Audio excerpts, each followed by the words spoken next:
আসসালামু আলাইকুম রহমতুল্লাহ। শুধু দর্শক, আমরা এখন আছি কুমিল্লা দক্ষিণ সদর আব্দুল্লাহপুরে। এখানে আমরা বন্যার্ত অসহায়দের মাঝে হাদিয়া বিতরণের জন্য এসেছি।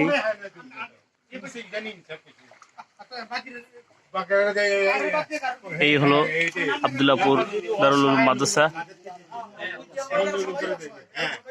আর এই হলো মসজিদ, চারদিকে পানি। গাড়ি কি ভিতরে ঢুকবো?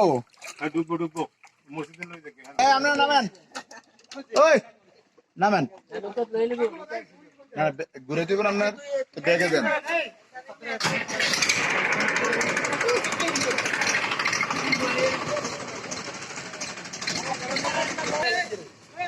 দেখতে পাচ্ছি আমরা মাদ্রাসা ভবন ডুবে গেছে, মসজিদের আঙ্গিনায় পানি।